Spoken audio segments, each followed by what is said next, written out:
All right, Shalom. I want to give all praises, honor, and glory unto YAHAWAH, BAHASHAM, YAHAWASHI, BAHASHAM, QADASH. Also want to give double honors unto the apostles, bishops, and elders of Great Millstone. Blessings and salutations to the elect of Yasharala, as well as the Akim out there enduring this truth across the four corners of the earth, preaching and prophesying through the spirit of Yahweh, BAHASHAM, YAHAWASHI, in truth and sincerity, the truth of the scriptures of the Bible, as well as the men and women that follow, and those who might look like the other nations but are of the nation of Israel on their father's side by blood. And as you can see in this video, man, you know, when I seen the video and everything, and it just kind of had like pissed me off, because now the guy, I don't know, you just get a bunch of idiots when it comes to the streaming, and they can say, oh, it's just a joke, it's this and that, or whatever the case is, you know. But it just stood out to me real heavily that he's giving out this very cheap, demonic, sedacious, injurious brand brand of liquor out to predominantly Jake, to the Israelites. You know what I'm saying? And it's Barton's, if I'm not mistaken, is vodka, I believe. It might be gin, I don't know. But if anybody drunk liquor, they probably had some of that and found out it's just something to not mess with. And it's just the things people do. And then he had like a caption saying helping out the homeless and stuff. You know, well, this is some cheap ass liquor for all of them bottles he had. It cost about $15 a bottle for them. Well, if that, you know, I had looked it up online.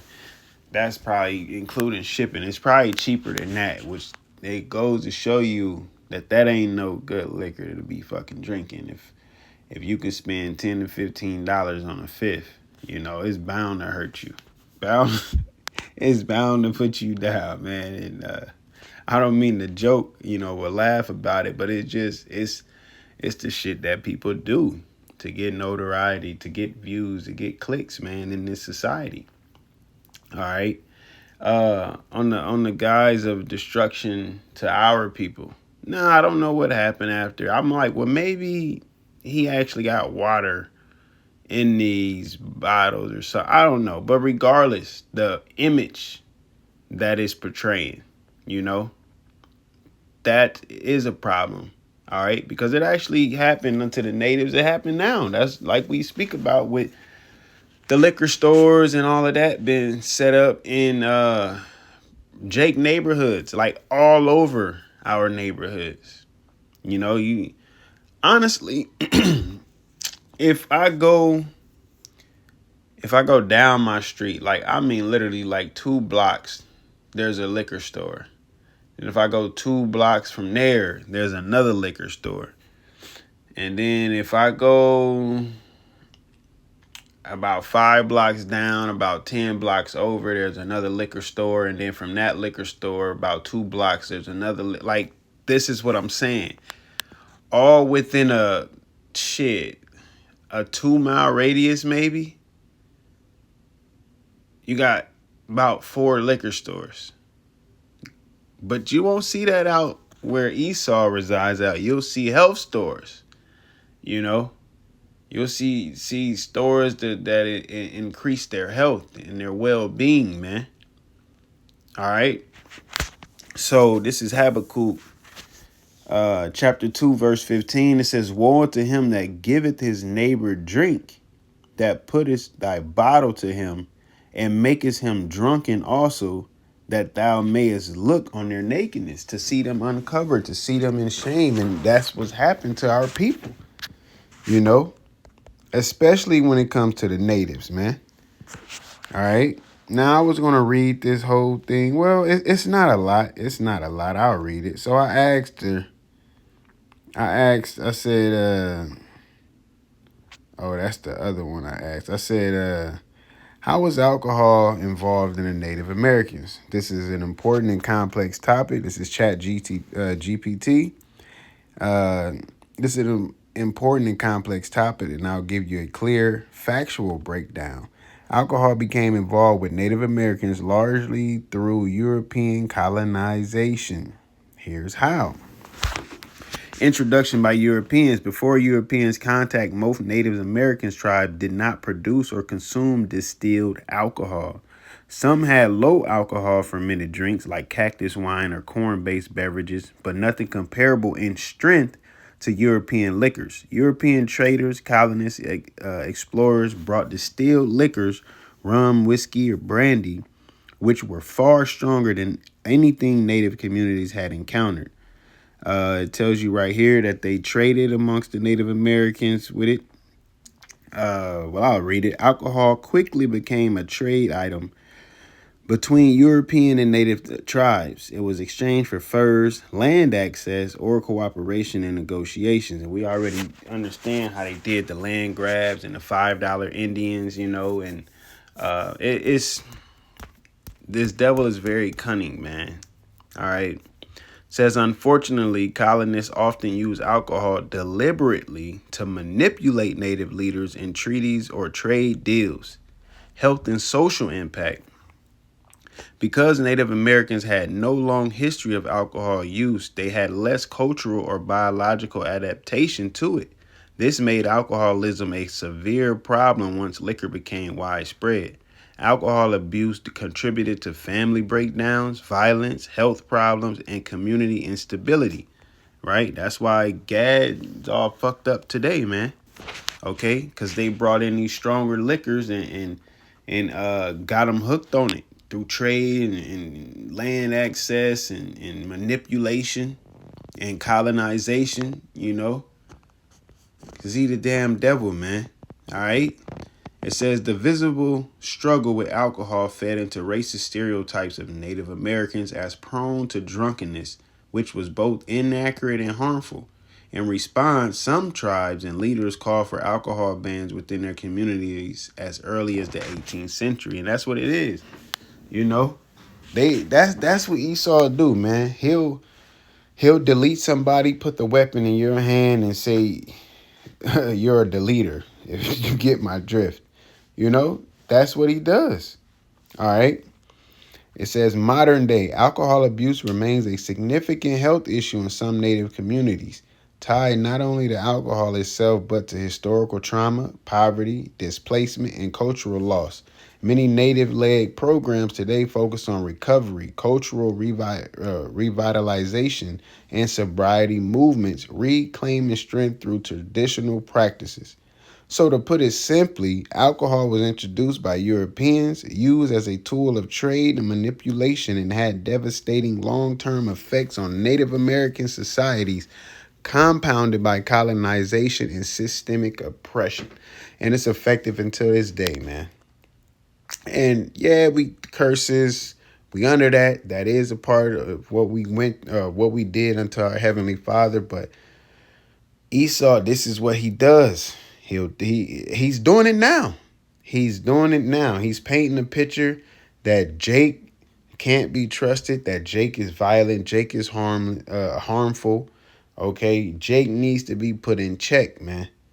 All right, why? What is that going to do? Is going to justify their next move. This man don't just move for nothing, man. All right, he don't make any moves for nothing. Let's get this in Micah 3 and Micah 2. This is Micah chapter 2, verse 1. It says, woe to them that devise iniquity, right? You actually thinking it and planning it. And it says, and work evil upon their beds. When the morning is light, they practice it because it is in the power of their hands. So while you laying in your bed, your mind running and racing about bills and having to go to work tomorrow or whatever the case is, this man is devising a plan of iniquity, and he's going to practice it once the light come. Okay, that's his specialty, man. Hey, here we go. It says, and they covet fields and take them by violence. in houses and take them away. So they oppress a man and his house, even a man and his heritage. So they take fields by violence, houses. They would wait till the native men went out to hunt, and they would come over there and they would, do away with the women and the children, man. This is history. The same part of their history that they're trying to erase, because they're trying to build this new world as if they're saviors. Like, no, the world ain't. Hey, the ones who are affected ain't forgot, buddy. The ones who are affected ain't forgot. That's why a lot of Edomites and these other nations, they don't give a damn, because it ain't happened to them people. All right. Proverbs 4:16, it says, "For they sleep not except they have done mischief, and their sleep is taken away unless they cause some to fall." And that's exactly what Esau is. Verse 17, for they eat the bread of wickedness and drink the wine of violence. You are what you eat, man. This is all they consume and all they put out. Okay? Man, I just seen that video, and it really pissed me off, but Esau also has done it through what? His philosophies, because that's part of his spiritual wine. Okay? Like he had made the nations drunken, and he's done it to our people with white Jesus, Christianity, everybody can be saved, all of that comes with it, man. Okay? Because he know good and goddamn well, if he can triumph over us, he can stay in rulership. But we at the end of his age. Call all y'all by YAHAWASHI. We at the end of his ruling. Okay, his dominion is fading, his empire, his kingdom, however you want to put it, is circling a drain, man. All right. At a point in time, you flush that toilet and that little log is still there. It's like, nah, that mug is going down. Okay? And won't shit be left of it, man. No pun intended. All right? But this is where we at now. Esau can pull all his tricks, his strings, his flips, his covers and curtains, all of that. But you're not going to be able to touch the elect of YAHAWASHI, man. And that's the beauty part of this situation. You already lost. Okay? You just got to finish the game. You already lost. You just got to finish the game, man. So when it plays out, everybody that's watching finds out that you a fraud, that you a cheater, that you a liar, that you a thief, that you a man of blood, man. Okay? And then we're getting in closer to them times where these nations are starting to look at you like, oh, man, hold up. This dude be on that other shit, They starting to look at you funny with a side eye, because they starting to realize, hey, that your shame is being uncovered, that the Lord is making you bare and uncovering the locks, man. Matter of fact, I think it says that in that Habakkuk.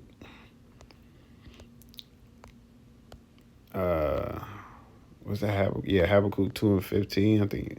Verse 16, it says, "Thou art filled with shame for glory. Drink thou also, and let thy foreskin be uncovered. The cup of the Lord's right hand shall be turned unto thee, and shameful spewing shall be on thy glory." That's what's going to happen, man. That's what happened. You messed around and took a sip of your own destruction, man. All right.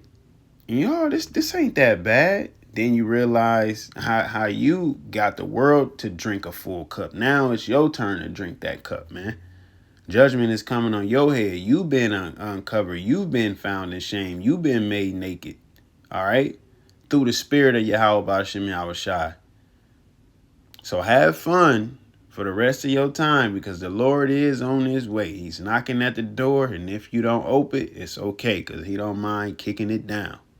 All right? So with that, Lord willing, you was edified, and Lord willing, we allowed to endure to the end. Once again, I want to give all praises, honor, and glory unto Yahawah, BAHASHAM, YAHAWASHI, BAHASHAM, QADASH, man. That's crazy. I went to go, say the outro and I'm like, I don't know, man. Fucking Satan, man. He want that to come out or something. But hey, call all y'all BAHASHAM, man. The BABA ball. Shalom.